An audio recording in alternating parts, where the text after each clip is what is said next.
Good afternoon, Yusek. Sabi po ni Congressman na Erice, optics lang daw yung pagbanggit ng Pangulo kay former House Speaker Romualdez nung SONA.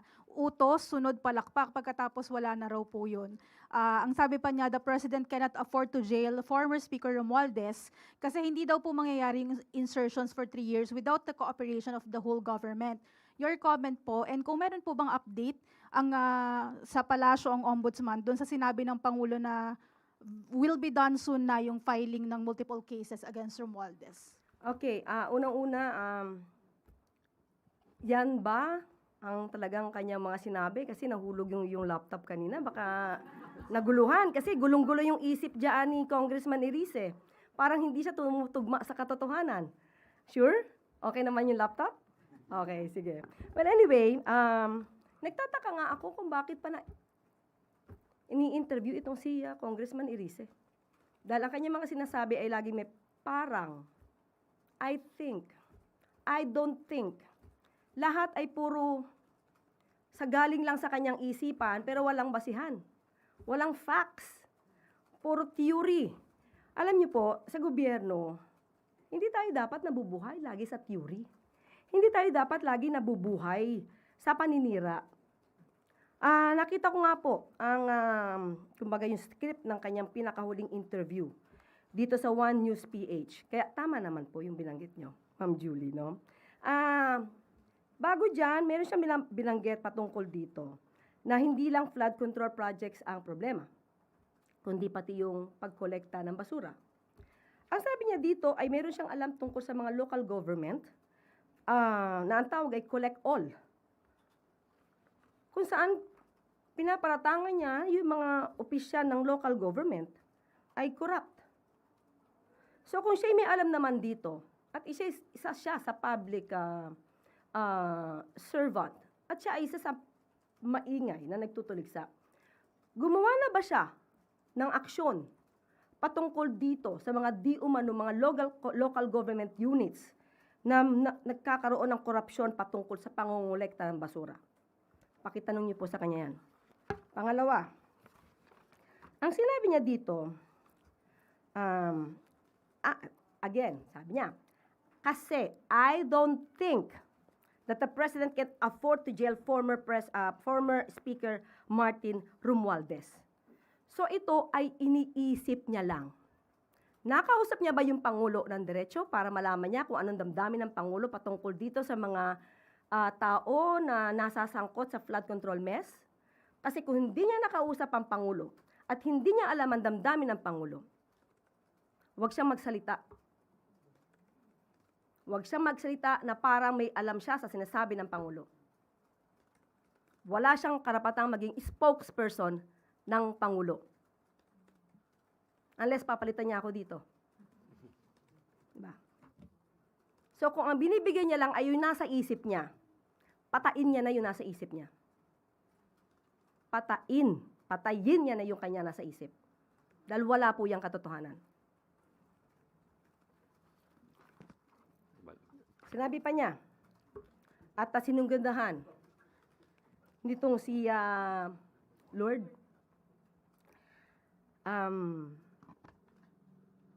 una sinabi ni Congressman Erice, sinabi daw ni Speaker, if I'm going down, I'm not going down alone. Tapos, sinunggandahan nga ni host, I don't think that the President can afford to jail former Speaker Romualdez. At muling sumagot itong si Congressman Erice, dahil laglagan na yan. Si Congressman Erice ang isa sa pinakagusto kong makausap, kaharap kayo. At tatanungin ko siya ng diretsyo, saan nang gagaling ang lahat ng sinasabi mo? Bigyan niya ako ng ebidensya, dahil puro ganito na intriga, mahirap sumagot ng puro intriga. Hindi tayo dapat, tayo mga taga-media, hindi tayo dapat nabubuhay sa intriga lang. Intriga at pamilya. So patungkol kay Baka po may update lang ng ombudsman doon sa sinabing ng Pangulo na the filing of multiple cases against Romualdez will be done soon. sa ulat na nadidinig ng Pangulo, dahil meron di umano mga witnesses laban kay dating Speaker Romualdez, naniniwala ang Pangulo na kapag kumpleto ang ebidensya ay dapat masampahan ng kaso. Sino-sino ang unang tumutuligsa at nagsasabing meron silang alam at mastermind di umano ang Speaker? Hindi ba obligasyon nyo na nabigay lahat ang inyong kaalaman sa Ombudsman? Dahil medyo na-disappoint si Ombudsman Boying Rimulya sa pag-retract ng 4 na Maleta Boys. So kung meron pa pong ibang mga may hawak na ebidensya, katulad nito si Congressman Erice, kung meron kang alam, Congressman Erice, pumunta na po kayo sa Ombudsman at doon nyo na ibigay lahat ng alam po ninyo para hindi kayo ma-disappoint at sasabihin na ang Pangulo ang siyang merong kagagawan para hindi siya masampa ng kaso. Obligasyon niyo po yan, Congressman Erice. Last na lang po, Yusek. Sa same interview niya, sinabi rin po niya na ayaw niyang husgahan yung 2027 budget, pero yung previous daw po, puro lang ayuda-ayuda. Kaya daw nakangangalang sa ayuda yung mga tao. And yung government spending, wala man lang daw po sa infrastructure. Oo, ayaw din naman niyang, what's the word again? Ayaw niyang? Ayaw daw po niyang husgahan okay, yung okay. 2027 budget. Tama, ayaw din naman niyang husgahan ang patungkol sa impeachment trial. At ang sabi niya, yung naniniwala sa grave threats ay, excuse me for the word, but this is his word, katangahan. So in other words, hindi siya maniniwala na ang Vice Presidente ay nagbanta sa buhay ng Pangulo dahil ito ay isang katangahan? Hindi ba niya napanood mismo yung video? So ibig sabihin lahat ng tao ay pwedeng magbanta kahit kanino? At hindi dapat maniwala sa isang pagbabanta. So tanggalin na lang po siguro natin yung salitang grave threats sa revised penal code. At hindi siya naniniwala sa 2026 GAA. Tandaan natin, puro ayuda. Yung ibang mga mambabatas at ibang mga kababayan, sasabihin nila, bakit nabawasan daw ang pag-ayuda? Ngayon naman, kay Congressman Erice, puro ayuda. Siguro dapat mag-usap-usap kayo para hindi kayo nagsasabog, no? Hindi iba-iba yung inyong mga sinasabi. Siguro dapat malaman ni Congressman Erice na hindi po lahat ng kanya sinasabi, ipapaalam ko na sa kanya, na tama. Ang binigay po ng budget sa ngayon, nandiyan po, isa, edukasyon, infrastructure, disaster resilience. Ang edukasyon po ba ay proper? Wala po ba tong ayuda? Yung walang gutom ni Secrex, ito ay parte ng budget. Yung 20 pesos na kada bigas, ay kada kilo na bigas, yan ba ay hindi para sa ayuda? Yung LGSF na binibigay para sa mga local government units, hindi ba ito para sa ayuda? Kapag nagkakaroon ng kalamidad at pumupunta ang Pangulo sa mga apektadong lugar at nagbibigay ng financial assistance, hindi po ba yun ayuda? Kaya sabi nga po natin, bago magsalita, mag-aral po muna. Sunod po na tanong, Ann Soberano, Bombo Radyo. Yusek, good afternoon. Kukuha lang po ako ng reaction na Yusek, no, regarding doon sa naging takbo po ng 15th day na impeachment trial. Lalo na po kahapon, naging mainit po yung palitan ni na Attorney Lorna Capunan at Attorney Christine Ferrer, kaugnay po sa mga sinasabing misleading questions na ibinabato ng depensa at tinututulan ito ng prosecution. Sa pananaw nyo, Yusek, bilang abogado, bahagi ba ito ng strategiya sa cross-examination o maaari itong makakaapekto sa paglilinaw ng mga isyong tinatalakay sa trial? Okay, even before, sinabi po natin, ang Pangulo at ang administrasyon ay hindi makikialam sa anong ginagawa at proseso dito sa impeachment trial. Pero bilang parte ng aming mandato na ipaliwanag ang katotohanan, ito po ang aming nakita. Unang-una, Bakit nga ba naubos ang 125 million pesos in 11 days? Ang sabi nga lang ay 1 day. Dahil kahit sa isang araw, mabilis na ipamigay ang pera sa iba't ibang lugar. Yan ang lumabas. Ang pondo po kasi, kapag hindi naubos sa loob ng isang taon, ito ay bumabalik sa National Treasury. So, lumalabas, kailangan ubusin in 11 days para hindi na maibalik sa National Treasury. Pangalawa, dapat po natin tandaan, ang confidential funds, hindi dahil nandiyan ang salitang confidential, ay hindi ka na magre-report ng maayos. Kailangan ito ng mga resibo upang patunayan na talagang nagkaroon ng transaksyon, nagkaroon ng negosasyon, nagkaroon ng mga activities patungkol sa national security, peace, and order. Nandyan po, malinaw sa Joint Circular 2015-01 kung paano dapat i-liquidate ang confidential funds. At pag sinabi natin confidential, maybe hindi mo agad ipapakita ito sa ICPAW, pero pag nagkaroon ng red flag, kaya nga nakalagay dyan dapat sa sealed envelope, nasa kustodiya ng agency, let's say OVP, para kapag may tanong ang COA, madali nyo mapapakita kung saan talaga ginastos ang pera. Walang mali sa confidential funds kung ito ay nagagamit sa tunay na dahilan or purpose at kung ito ay base sa mandato ng ahensya. Nakita rin dito na halos ang tinanong sa hearing ay nagastos din para sa pagprotekta sa mga lakad ng vice presidente. Humingi siya ng confidential funds para sa sarili niyang proteksyon.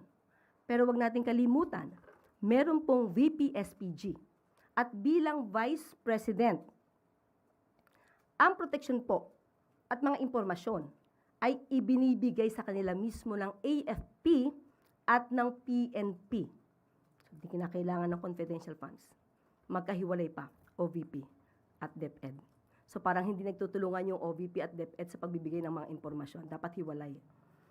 At patungkol doon sa misleading questions, okay. Ma'am, yung sagutan ni na Attorney Kapunan and Attorney Ferrer.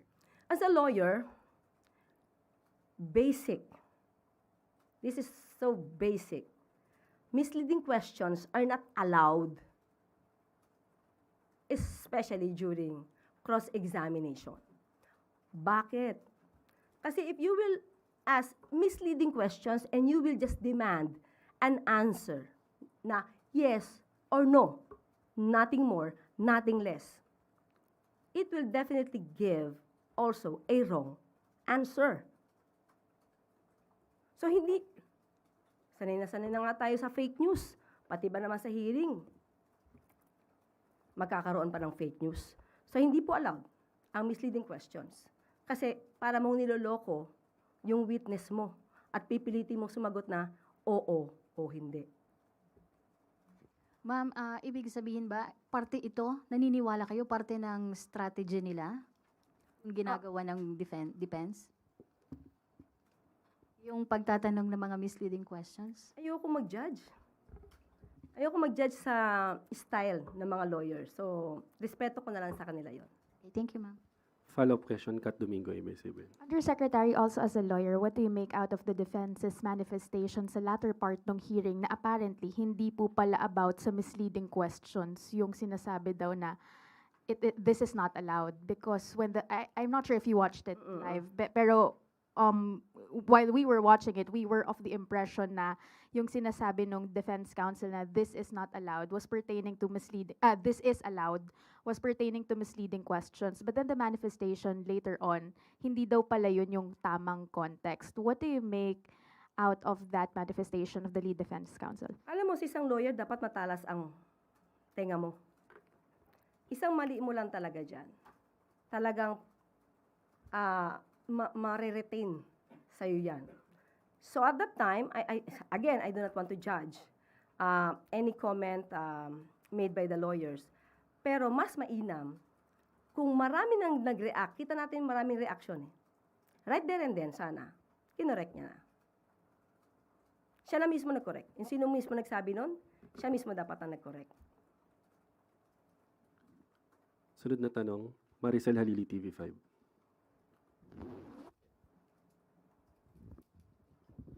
Good afternoon, Yusek. Yusek, may we have Malacanang statement about the filing of grave threat charges against Vice President Sara Duterte? So sinampahan din sila ng DOJ. May nakitang ebidensya. Hindi ba mismo, yung mismo mga kaalyado ng Vice Presidente patungkol dito sa impeachment, ang sabi, kung grave threats lang yan, di sampahan na lang sana ng kaso sa korte, hindi sa impeachment. So yung suggestion din, na isampa na lang sa korte, sinunod lang naman din ng DOJ. Base din naman sa ebidensya. Di nila makakaila yung video na napanood na halos ng lahat. Hindi lang ng Pilipino, kung hindi sa buong mundo ay napanood na. Pero wala po bang conflict yun, Yusek, considering na ongoing yung impeachment trial against the Vice President, and of course, one of the articles of impeachment is about grave threats. So since meron na siyang ongoing na impeachment trial, hindi ba yun conflict na sinampahan din siya ng kaso sa korte? Iba po ang nature ng criminal case, iba yung nature ng impeachment proceedings. So, sa impeachment proceedings kasi, dito inaalam kung yung leader ay dapat na maging leader pa. Yung kanyang kapasidad, yung kanyang mental health, yung kanyang pagiging agresibo, yung anger management, ito lahat ay dapat na nakikita kung ikaw ay magiging leader. Ang criminal case naman, ito ay yung liability dahil gumawa ka ng isang krimen. So, magkaiba po siya. So, pwede po siyang pagsabayan.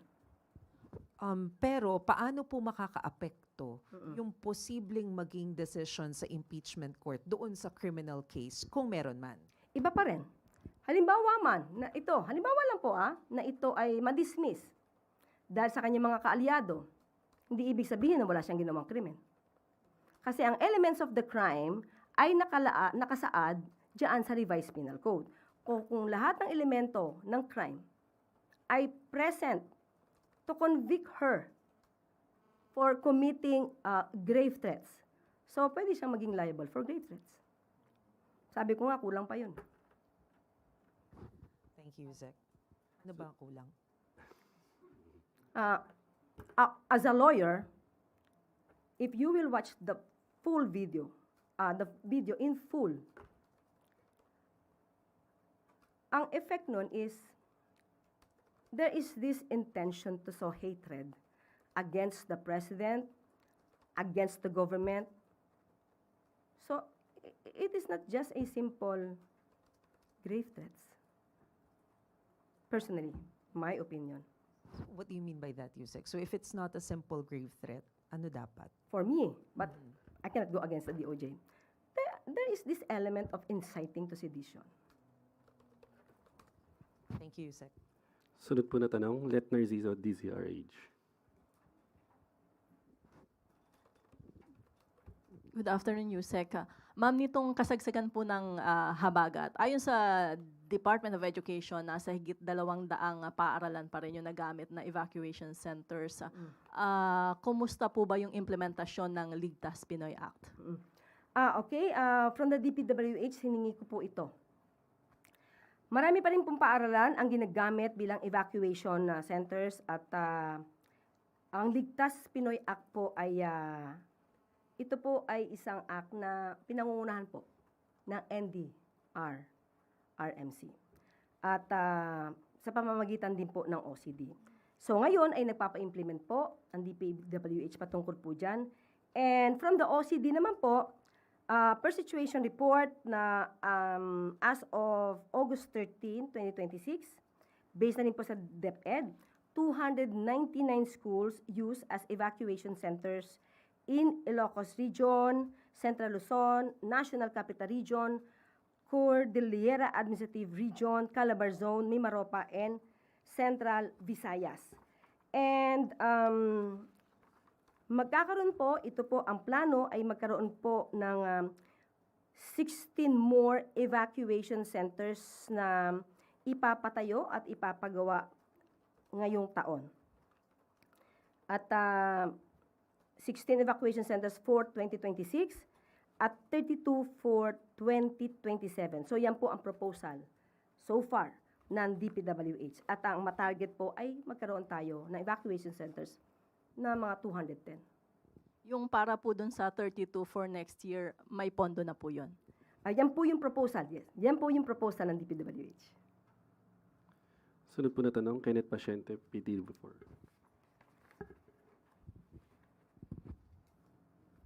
Hi, Yusek. Yusek, kahapon matapos po yung inspeksyon ni Pangulo doon nga po sa Baclaran at Pasay, sinabi niya na kailangan magkaroon ng sapat na pasilidad para sa tapunan ng basura. Ano po yung mga konkretong hakbang ng administrasyon para sa pagkakaroon po ng karagdagang waste disposal facilities? Actually, ngayon po ay pinag-uusapan na po yung plano patungkol sa waste to energy. Pero maliban po dyan ay nagbigay din po ng pahayag ang DENR. Regarding the solid waste management in NCR, mayroon pong 196 trash traps na na-install ang DENR to facilitate the collection of floating debris in the rivers and waterways. At mayroon po ngayon 1,500 estero rangers and river warriors mobilized to conduct clean-up activities and collection of waste in waterways. At magko-conduct po ang DENR, ang environmental monitoring officers, ng daily monitoring of unclean sites, and they will notify the barangays to conduct clean-up of the unclean sites. So marami po, pati po ito, magkakaroon din po, meron din pong Adapt an Estero program na meron na po tayong 20 active adopters in the private sector. Kumbaga, sila yung mag-a-adapt ng certain place para manapanatili itong malinis. So, marami pong mga programa ang Pangulo. At, pero kahit ano pong ganda ng programa ng Pangulo, kung hindi rin po makikipagtulungan ng ating mga kababayan at tuloy-tuloy po silang magtatapon ng basura, ito ay isang example lamang po. Yung mga hinahire para sa tupad, sila ay in-engage para maglinis. Pero nakita po natin na ito yung nag-viral, na yung iba ay magpapa-picture lang. Kunwari may basurang winalis. Pero after that, ay aalis na rin. Minsan sila pa yung nagtatambak ng basura para ipakita may basura sa lugar. Wawalisin nila, and then after that, nandun lang. So, ang gobyerno po ay binibigay po ang lahat. Kayo po ay hinahire para kahit papano ay meron kayong mapagkakitaan, pero gawin niyo po yung inyong obligasyon dahil hindi po naman kayo hinahire at binabayaran para gumawa lang ng mga fake videos. So wag natin gayahin kung sino man yung mga iniidolo niyo mahilig sa fake news, wag niyo na pong tularan. Magkaisa po tayo para sa ating bansa. Sunod po na tanong, Rafi Ayeng, Daily Tribune. Good afternoon, Yusek. Lumalabas po sa DPWH documents na si Redicon Construction yung nakakuha ng contract sa EDSA Rehab na kamakailanan nakitaan ng potholes. And then, Redicon was once associated sa construction firms ng CWS Party List Representative Edwin Guardiola, alleged contractor nga daw po, na napangalanan sa tinaguriang Cabral Files naman na binair ni Representative Leandro Leviste noong November 2025. Meron pong tanong si Dr. Tony Liachon sa kanyang Facebook page, bakit daw po pinayagan na makapag-bid ang mga contractors na may questionable reputation? Sigurado po ba siya sa kanyang impormasyon? I mean, vetted ba? Verified ba? Na yung Redicon ay pag-aari ni Guardiola? Yes po. Oo, hindi mo natanong. Doon po siya, Nakita mo lang sa base Facebook. doon sa dokumentong Mm-mm. lumabas. Okay. Ayon sa DPWH, ang kanilang mga nakakontrata ngayon ay na meron naman pong dumaan naman po sa proper bidding at ang mga nakukuha po nila ng mga contractor ay may sapat po na qualifications. At walang disqualification na pinrovide ng ating batas. At ayon na rin po sa DPWH, kung ano man po ang nangyari dito sa EDSA, kailangan ito mapanagutan, paimbestigahan kung talagang mayroong pagkukulang o mayroong pang-aabuso. At ito ay gagawin nang wala nang dapat bayaran ang gobyerno. Kailangan nitong gawin at masaayos nang walang dapat nagastusin ang ating gobyerno. Especially ay under warranty pa ito. At ang isa sa pinaka-importanting binanggit po ng DPWH, ang Redicon ay hindi daw po pag-aari ni Garjola. Ito po ay kilalang kontraktor at nai-engage ng mga conglomerates. Yan po ang ayon sa DPWH. So, hintayin na lang po natin ang iba pang mga detalye dahil pinasinungalingan nila na ang kanilang nakakontrata na Redicon ay pag-aari po ni Garjola. Sunod po tanong, Clay Pardilla, PTV4.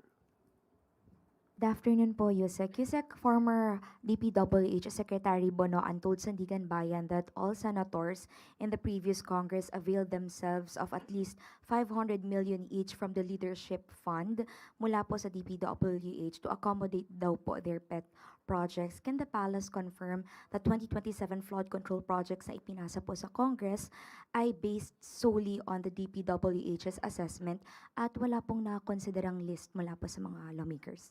Ayon sa DPWH, at wala silang ganitong klaseng mga fund. So, bibigay ko po sa inyo mismo ang message ng DPWH. No leadership fund under 2027 budget. All projects proposed in the 2027 DPWH budget are based on needs of the local and regional governments. And if needed, secured clearance from RDC and development councils to ensure that this benefit the people. Only projects that have complete documentary requirements such as plans, programs are submitted to ensure to ensure compliance with DBM guidelines. So maigpit po ang DBM. Kung nangyari po ito sa panahon noon, hindi po ito mangyayari sa ngayon. Ma'am, follow up. Why is it important for the President that the 2027 NEP be free from lawmakers' project lists? Okay. Sa totoo lang po ay hindi naman talaga masama. Kung mayroong project ang ibang mga officials, kung ito ay talagang mapapakinabangan ng ating mga kababayan, walang kickbacks, walang anumang anomalya. So, mainam po na kung talagang may mga proyekto naman at ito ay para sa ikagaganda ng kanilang lugar at para sa ikabubuti ng constituents, wala tayong nakikita na dapat itong tanggihan. Ang nangyayari lamang po ngayon ay napakaingat po ng Pangulo, napakaingat ang DPWH at napakaingat ang DBM para kung ano man yung pang-aabuso na nangyari, way back, na nakita na noon, 2018 pa, ayaw po mangyari ito ng Pangulo. Follow-up question, Ivan Mayrina, GMA7. Ma'am, but is the palace confirming that there was indeed leadership funds during the 2024 and 2025 budgets, during the time of Secretary Bonoan? Wala po masasagot si Secretary Vince Dizon dito kasi hindi pa po siya parte. So, as of now, we say we can deny. Wala po siyang alam eh. No. Kung sa kanila po ito naganap at ito ay kanilang usapan, wala pong malalaman na anuman ang sino, walang malalaman ang sinuman kung ito ay sariling usapan lang ni Secretary Bonoan at kung sino man yung local official. And that is to say the President did not know about these leadership funds kung, well, as as Secretary of Public Works, siya po ay alter ego ng presidente at ang Pangulo po ay pumipirma sa budget in those years concerned. So, sinasabi po ba natin, hindi alam ng Pangulo itong mga leadership funds na ito na tig 500 milyon, I think, for... Kung alam ng Pangulo, hindi yung mangyayari yan. Diba? Parang teacher. Kapag kayo'y nangopya, ipapaalam niyo ba sa teacher niyo? Pag nahuli kayo ng teacher, anong gagawin ng teacher? Eh, di ba, bibigyan kayo ng penalty? So, gano'n lang. Kung alam ng Pangulo yan, hindi niya yan ito-tolerate at hindi yan mangyayari. Pero mga ganito kasing usapan, minsan, lihim. So it was an agreement between the former Secretary of Public Works and the senators. According to him. We are just basing on what he said. So, personal knowledge, none. Salamat po. Sunod na tanong, Bernadette Tamayo, The Manila Times.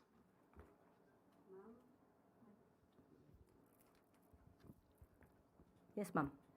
Ma'am, ACT Teachers Party List Rep Patino described the proposed 2027 national budget as anti-poor and anti-people kasi daw po binawasan yung allocation for social services pero tinaasan naman yung for defense and infrastructure at anti-insurgency program. Ano pong reaction po? Ito yung sinasabi ko eh. Nasabi kanina ni Congressman Erice, puro ayuda-ayuda. Diba? Wala sa infrastructure. Ngayon, kay Congressman Tino, binawasan naman daw yung ayuda. Kundi puro naman daw infrastructure. So, sino ba sa kanila nagsasabi ng totoo? Siguro dapat magsita muna sila or mag-usap muna sila. Sino ba sa inyo nagsisinungaling? Diba? Sino sa inyong dalawa nagsisinungaling? O pareho ba kayo nagsisinungaling? Ulitin natin yung budget po, nandyan po ang purpose, definitely, ang manguna dyan ay edukasyon.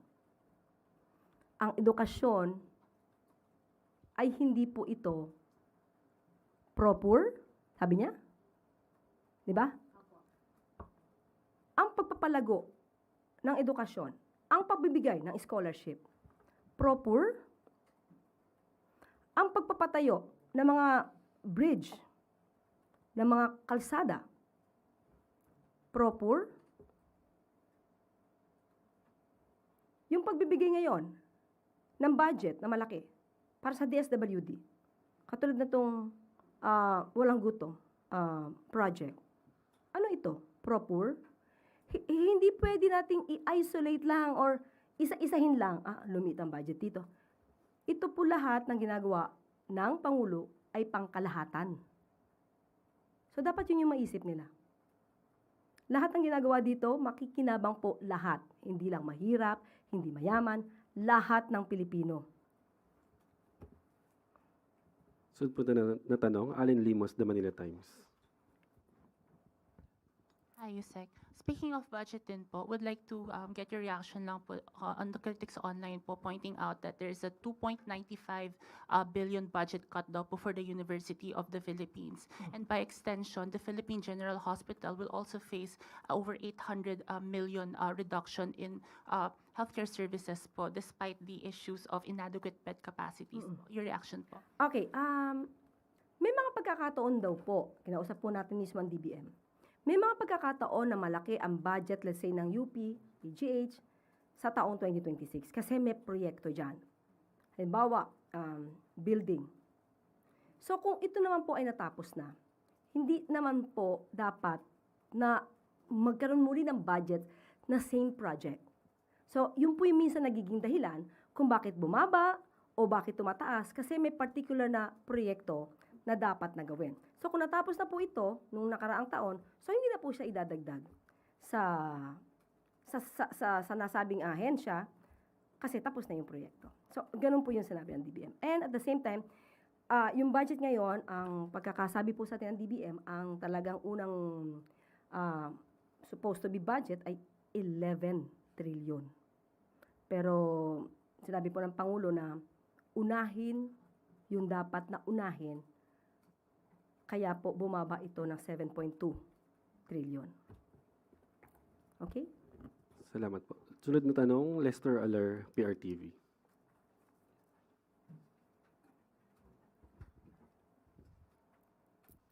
Hello po, Yusek. Ano po yung reaction po ng Palace regarding po doon sa isinumiting affidavit po nila ex-Congressman Jing Paras and Batangas Representative Alejandro Leviste, wherein they denying na they conspired daw po doon po sa pagpe-frame kay Executive Secretary Recto regarding po doon sa honey trap scheme? Wala naman tayo maaasahan sa mga respondents kundi talagang i-deny ang mga ibinabato sa kanila na akusasyon. Dahil kung di naman nila ito i-deny, diretso agad sila sa kaso at warrants of arrest agad ang issue. So, karapatan po nila na maibigay ang kanilang side at ang Pangulo naman po ay lagi na pinapaalala na kailangan ng due process at batay lang dapat sa batas ang lahat na nangyayari. So kung malakas ang kanilang ebidensya, mas malakas sa Superman na ebidensya ng NBI. So nasa kanila na po yan. Kung paano nila masusugpo si Superman. Follow up, Ivy Reyes, Bilyonaryo. Hi, Yusek. Follow up lang po sa question ni Kuya Ivan. So, what does this make of how the president or the administration's watching the budget kung his alter ego saying there's a leadership fund or other issues like the flood control scandal or kickbacks na hindi po alam ng presidente? Kaya nga po, nung naramdaman ng Pangulo, bilang Pangulo, umaksyon, nagpaimbestiga, hindi inalintana kung mismong administrasyon niya ang matatamaan. Dahil si Secretary Bonoan ay sekretary niya. Hindi niya ito kinover up. Na yung iba ay umaamin na may ghost projects pero walang pag-iimbestiga. Ang Pangulo, hindi po niya yan ginawa. So, nung naramdaman niya na may mali at nakikita, ito namang leadership fund, ngayon lang din naman ito lumabas. So, ngayon lang lumalabas yung mga naitago na lihim. Kung hindi pa nagpa-imbestiga yung Pangulo, hindi natin ito lahat malalaman. Kaya ginawa lang ng Pangulo ang obligasyon niya bilang Pangulo para maisiwalat ang lahat na nagaganap na anomalya, lalong-lalo na sa DPWH. Another follow-up, Sam Medinilla, Business Mirror. Good afternoon, ma'am. On the same topic, bali, nung narinig po ni Pangulo yung leadership fund, nagpatawag po ba siya ng internal investigation tungkol po dun sa na-mention ni Secretary Bonoan? Hindi na po, kasi na ang kaso po ay nasa Sandigan Bayan na. Pero ito po ay nililiwanag din na sa panahon po ni Secretary Vince Dizon ay walang ganyan. Walang ganyang klaseng usapan. Thank you po, ma'am. Para po sa huling katanungan, Alvin Baltazar, Radyo Pilipinas.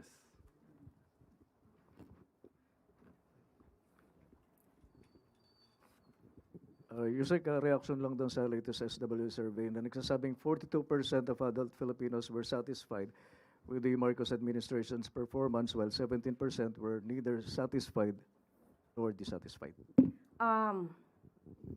Kanina, kaya ako nga po tinanong yan sa SWS. Kasi may mga pagkakataon na ang mga numero ay tumutugma sa katotohanan, pero may mga pagkakataon na yung numero ay hindi nagre-reflect ng katotohanan. Pero still, kahit ano pa mangyari dyan, ang Pangulo tutok. Tutok para maibsan ang anumang nadadanasan ng ating mga kababayan. So, tuloy lang po ang trabaho. Yusek, in another survey, this time by Okta, sinasabing nanguna yung hypothetical Leni Robredo-Rafi Tulfo tandem sa posibleng 2028 presidential, vice presidential matchup, and naungusan nila yung hypothetical Sara Amy. Yusek, naniniwala bang palasyo na yung nangyayari ngayon sa impeachment trial, pwede bang maging barometro ito and maging presidential preferences ng mga Pilipino para sa 2028 elections? Tingin ko dapat tumingin ang mga kababayan natin sa katotohanan. Kung ano yung nakikitang ebidensya, dapat maging mulat sila kung ano yung katotohanan. May mga pagkakataon po kasi hindi natin nila lahat. Maraming maaayos na survey firms, pero may mga survey firms na baka nagagamit sa pamumulitika, nagkakaroon ng mind conditioning para iangat yung kanilang mga parokyano. So, mas maganda po tumingin tayo sa lahat ng ebidensya. Hindi isa sinabi ng isa, ito ang na-survey dito, kung ano yung katotohanan. Doon lang po mas magiging maayos ang pagde-decide ng bawat Pilipino. Maging mapanuri lang. Habol na lang, pasensya na. Response lang ng palasyo doon sa appeal ng motorcycle taxi rider kay Pangulo na ihinto yung pagpapatupad ng rider cap para sa motorcycle taxi industry. Hindi kaya disadvantageous din ito doon sa commuting public? Ihinto po yung, ano po yun, yung motor? Yung motorcycle taxi rider cap Okay. para magkakaroon ng limitation. Sa ngayon po, tingnan po natin at kailangan aralin. Kasi ang bawat salita ng bawat Pilipino, kung meron silang concern, ay dapat din po inaaral. At tingnan lang po natin sa susunod na araw kung ano ang pwede nating maibigay na sagot po dyan dahil hindi ako makakapagbigay at hindi ako makakapag-decide on that matter. Mahabol lang po na follow-up, Ivan Mayrina, GMA7. Last po dito sa SWS, tumaas po sa +1 ang net satisfaction rating ng Pangulo from -13 in March. Sa kabila po niya nananatiling mababa yung performance ng administrasyon based sa survey on fighting inflation, -12%, and eradicating corruption, -14%. Okay.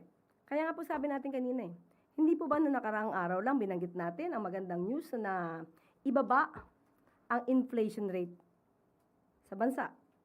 So ang tanong, yung iba bang sumagot dyan, alam yung news na ito? So maybe hindi.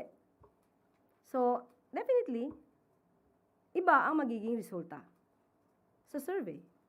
So, kaya nga sabi natin, okay, may survey po tayo, pero hindi ibig sabihin na yan talaga yung nagre-reflect ng katotohanan. Can be or can't be. So, pero tayo naman din ay tumitingin kung ano ang hinaing ng ating mga kababayan. Yun naman po ang nasa Pangulo. Salamat po. Wala na pong katanungan. Balik na po sa iyo, Yusek. Okay.